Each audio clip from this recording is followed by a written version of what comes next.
ये कहानी है एक आदमी की जिसकी एम्बिशंस ने उसे एक अंधेरी गुफा में घसीटा और जिसकी कैद ने उसे दुनिया की सुर्खियों में ला खड़ा किया। यह है फ्लॉयड कॉलिंस की कहानी, जो अपने समय का सबसे बड़ा केव एक्सप्लोरर था। 30 जनवरी 1925 अमेरिका स्टेट केंटकी में एक सैंड केव है। फ्लॉयड कॉलिंस एक केरोसिन लालटेन लेकर केव में घुसता है। केव बहुत टाइट थी, दिखने में कुछ इस तरह। एग्जाम्पल के लिए एक बिलांद और हाथ की 4 उंगली, ऐसे में लालटेन ही एकमात्र उसका सहारा थी। अब वो पहुंचता टर्न अराउंड सेक्शन, जहां कोई भी केव एक्सप्लोरर जाने से कतराता था। जहां से फ्लॉयड कॉलिंस को आगे की ओर जाना था, ये एक वाइडर पार्ट में पहुंचता है जहां इसे रस्सी की मदद से नीचे उतरना था। कुछ आगे जाने के बाद केव की एंडिंग थी।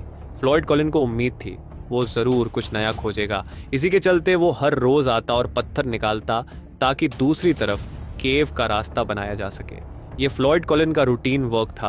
वो हर रोज़ आता और पत्थर निकाल कर चला जाता। आज भी कुछ ऐसा ही था। वो वापस आ रहा था कुछ इस तरह से। केव इतनी टाइट थी, वो रेंगते हुए मूव कर रहा था। अचानक इसके हाथ से लालटेन छूट जाती है। अब केव में सिर्फ अंधेरा था।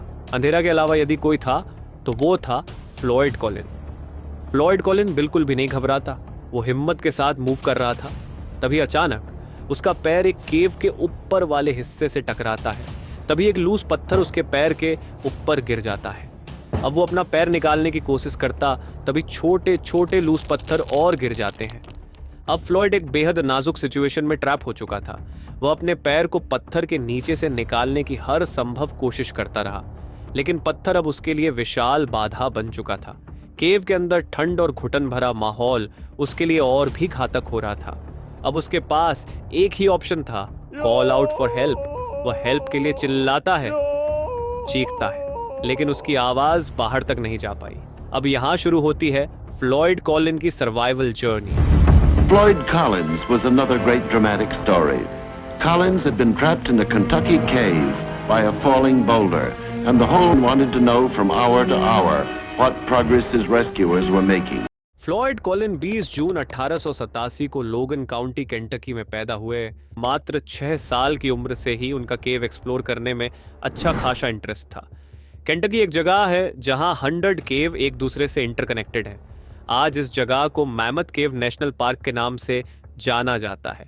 ये केव वर्ल्ड वाइड फेमस है। अर्ली 20th सेंचुरी में जहां केव के बिजनेस में रैपिडली ग्रोथ हुई, तो ऐसे में लोग टूरिस्ट से केव को देखने का चार्ज लेने लगे, जिससे उन्हें अच्छा खासा प्रॉफिट होने लगा। फ्लॉयड कॉलिन, जो कि केव एक्सप्लोरिंग को लेकर पैशनेट था, साल 1917 में कॉलिन एक केव को डिस्कवर करता है, इसी उम्मीद में कि मैं भी टूरिस्ट को अट्रैक्ट कर सकूं। लेकिन ऐसा कुछ नहीं हो पाया, क्योंकि ये केव रिमोट लोकेशन पर थी जिससे इस पर टूरिस्ट नहीं आ सके। अब फ्लॉयड एक दूसरे की प्रॉपर्टी पर केव एक्सप्लोर करने का प्लान करता है। 18 जनवरी 1925 में फ्लॉयड और लैंड ओनर के बीच कॉन्ट्रैक्ट होता है। जो भी प्रॉफिट होगा, दोनों को 50% हिस्सा मिलेगा। अब फ्लॉयड का एक ही मकसद था, किसी भी तरह इस केव को अट्रैक्टिव बनाया जाए। ऐसे में ऑप्शन था, इस केव के अंदर क्रिस्टल चेम्बर तक रास्ते का होना। ये केव हाईवे के पास थी, ऐसे में टूरिस्ट का यहाँ पहुंचना आसान था। ऐसे में प्रॉफिट के चांस ज्यादा थे। फ्लॉयड बहुत मेहनती था। वो हर रोज इस केव से पत्थर निकालता, कोशिश करता कि वो क्रिस्टल चैम्बर तक जा सके। 30 जनवरी 1925 आखिरकार ये वो दिन था जब फ्लॉयड इस क्रिस्टल चैम्बर तक जा चुका था। फ्लॉयड बहुत ही ज्यादा खुश था, क्योंकि आज तक कोई भी शख्स इस क्रिस्टल चैम्बर तक नहीं पहुंचा, एकमात्र फ्लॉयड ही था। अब वो इस खबर को जल्द से जल्द लोगों तक पहुंचाना चाहता था और अपने भाई होमर को भी बताने के लिए उत्साहित था। वो अब वापस आ रहा था। तभी उसकी लालटेन टूट जाती है, लेकिन वो तब भी आगे मूव करता। अचानक उसका पैर केव के ऊपरी हिस्से में हिट करता है। तभी एक बिग स्टोन गिरता है और उसका पैर दब जाता है।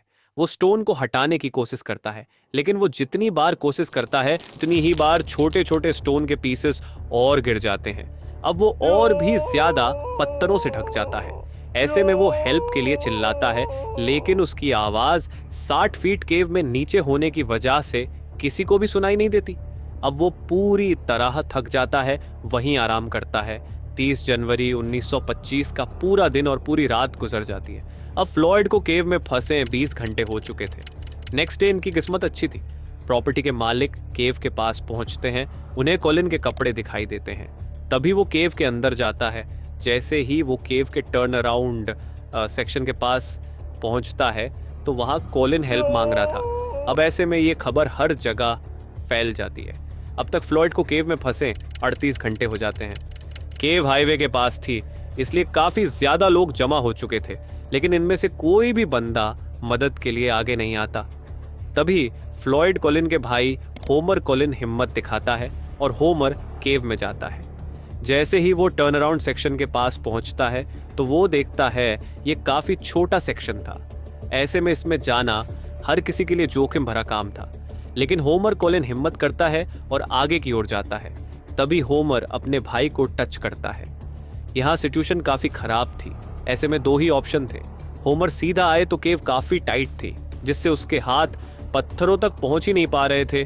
दूसरा उल्टा केव के अंदर आए और एक एक कर पत्थरों को निकाले। होमर ने काफ़ी देर तक कोशिश की, कुछ पत्थरों को निकाल पाया। अब वो भी हिम्मत हार चुका था। जैसे ही होमर केव से बाहर आता है तो मीडिया वाले उसे घेर लेते हैं। ऐसे में एक मीडिया वाला कोशिश कर केव के अंदर जाता है। जब ये मीडिया वाला मिलर नाम का बंदा टर्न अराउंड सेक्शन के पास पहुंचता है तो इस टाइट केव को देखकर डर जाता है। तभी इनको ख्याल आता है, यदि मैं यहाँ से बाहर गया तो मेरी गिनती भी उन लोगों में ही होगी जो बाहर सिर्फ तमाशा देख रहे हैं। मुझे अंदर जाना चाहिए। तभी मिलर आगे की ओर मूव करता है और इस 9 इंच वाले होल को रेंगते हुए पार करता है। अब ये मीडिया वाला फ्लॉयड कॉलिन के पास पहुंच चुका था। फ्लॉयड कॉलिन की हालत खराब थी। ऐसे में ये मीडिया वाला उसका इंटरव्यू लेने की कोशिश करता है, लेकिन कॉलिन इंटरव्यू देने से मना कर देता है। अब मीडिया वाला बाहर आ जाता है और मिलर अब इस टॉपिक को डिटेल में छापता है। ये खबर अब पूरे अमेरिका में फैल जाती है। लोग घंटों तक रेडियो सुन रहे थे, न्यूज़पेपर रीड कर रहे थे। हर किसी का एक ही सवाल था, फ्लॉयड कॉलिन बाहर कब आएंगे। तभी एंट्री होती है इस तीसरे बंदे की, रॉबर्ट बर्डन, जिन्हें केव का एक्सपीरियंस था। ये तीसरा बंदा था जो टर्न अराउंड पॉइंट को क्रॉस कर फ्लॉयड से मिला था। इसने आइडिया दिया फ्लॉयड को रस्सी से बांधकर खींचा जाए। तभी होमर, मिलर और रॉबर्ट बर्डन तीनों ने फ्लॉयड को रस्सी से बांधा खींचने लगे।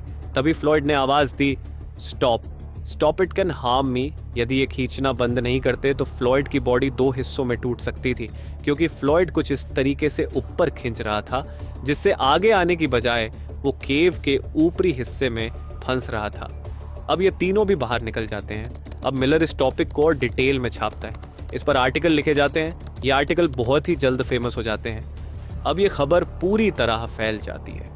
अब तक फ्लॉयड को फंसे 100 घंटे हो चुके थे। तभी मिलर वापस आता है और केव के अंदर फ्लॉयड से दोबारा मिलता है। मिलर फ्लॉयड से कहता है, बाहर तुम्हारा हजारों लोग इंतजार कर रहे हैं, सभी तुम्हारे लिए दुआ कर रहे हैं। क्या आप मीडिया के माध्यम से कुछ कहना चाहते हैं?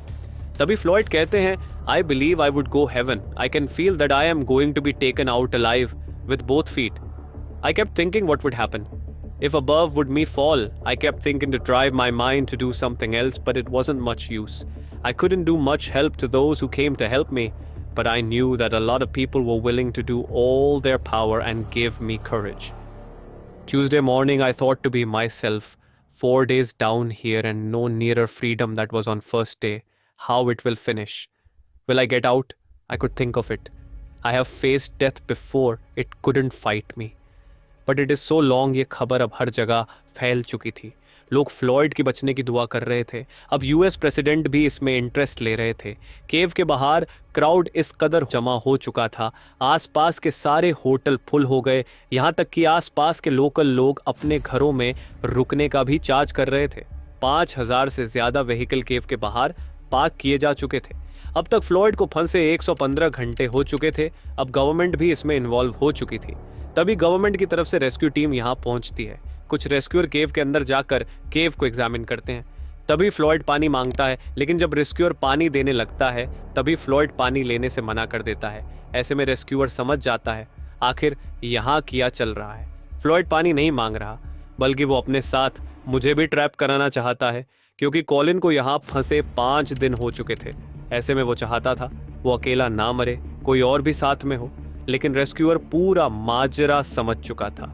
वो वहाँ से इमीडिएटली भागता है, बाहर बैठी हुई बाकी टीम के पास जाता है। अब सारे लोग इस केव को गिरते हुए देखते हैं। बाहर बैठी हुई रेस्क्यू टीम के पास जो एक रास्ते से निकालने का ऑप्शन था, अब वो भी खत्म हो चुका था। अब दो ऑप्शन थे, एक या तो हार मान लें या फिर ऊपर से खोदकर होल किया जाए जिससे कि फ्लॉयड को सही सलामत बाहर निकाला जा सके। मिशन स्टार्ट किया गया। अलग अलग जगह से एक्सपर्ट को बुलाया गया। सभी एक्सपर्ट ने दिन रात काम किया। ये खुदाई करने वाले एक्सपर्ट हर घंटे में 2 फीट खुदाई करते, यानी 60 फीट खुदाई करने में इनको 30 दिन का समय लगने वाला था। ऐसे में सवाल था, क्या इतने समय तक फ्लॉयड जिंदा रह पाएंगे? फ्लॉयड जिंदा है या नहीं?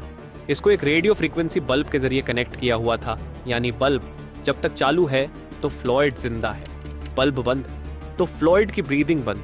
अब तक 140 घंटे बीत चुके थे, लेकिन टीम अब तक 44 फीट ही खुदाई कर पाई।